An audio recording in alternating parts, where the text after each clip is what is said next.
How do I hire employees?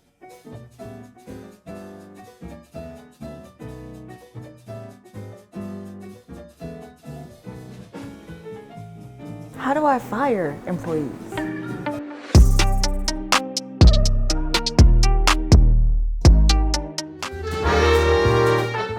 It's very important to understand that there are two different types of workers, either an employee or an independent contractor. An independent contractor would be treated as a 1099 worker. An employee would be considered a W-2 worker.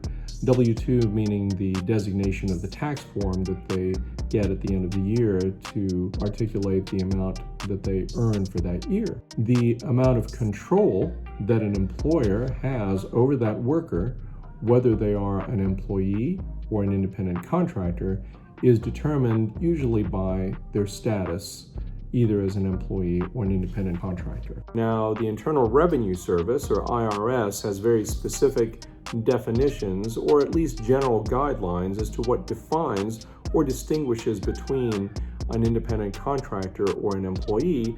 Generally, an individual is an independent contractor if the payer or employer has the right to control or direct only the result of the work and not what will be done or how it will be done.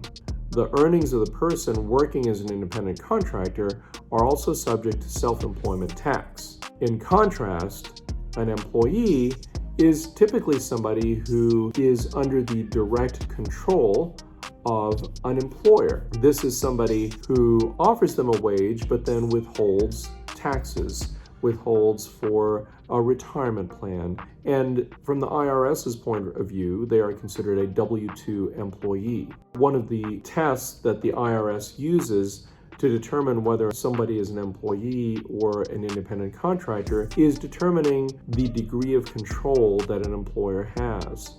For example, did the employer provide you with a uniform? Did the employer provide you with a laptop, a cell phone, a vehicle to be able to do your work?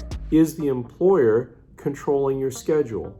If the answer is yes to all these questions, then chances are you are an employee. Let's talk about, how do I hire an independent contractor? Typically, you need to provide a W-9 form in order to get that person's either tax ID number or social security number. Many times you'll want a resume to verify that person's qualifications. When you make an offer to anyone, that creates an implied contract. In some cases, like in the state of Texas, a verbal contract is just as enforceable as a written contract, so you need to make sure you are cognizant of what you verbally offer someone, because in some states, that can be enforceable with sufficient evidence. Most often, it's best to have a written contract showing the details of the agreement between you and the independent contractor. So how would you hire an employee?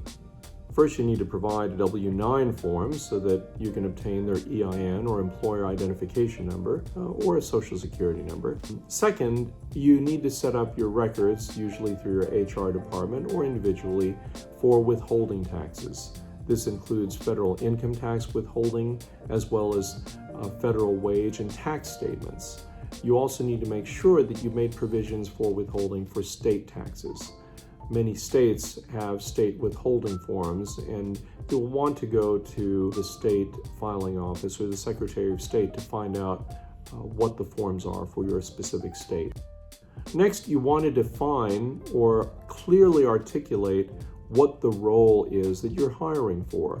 It is very important that you give your employee distinct instructions on how they perform their tasks, what your expectations are, when you expect them there, things that describe the nature of the work that they're being hired for. What is a proper way to fire an employee? Well, the first thing a good employer should know is whether or not their company has an employee handbook. It's very important to know whether or not you have an employee handbook or policies and procedures, because what's worse than not having a policy and procedure handbook is having one but not following the guidelines in that handbook. Many employee handbooks or policy and procedure handbooks will contain things like a company philosophy, conditions of employment, company policies and procedures, compensation and benefits. The next thing you need to do is review their past performance reviews and feedback. If you don't have any performance reviews, you need to make sure as an employer that you've at least documented some of the performance reviews, or at least documented that you've given that individual feedback or had an opportunity to inform them of some type of work-related issue that is leading to the termination.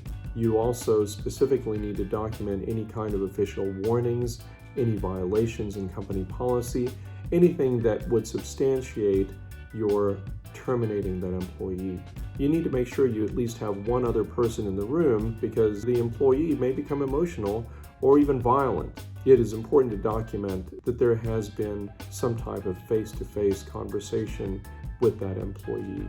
Try to make the exit interview short and simple, be clear and concise, and make sure that that employee understands that this termination is final.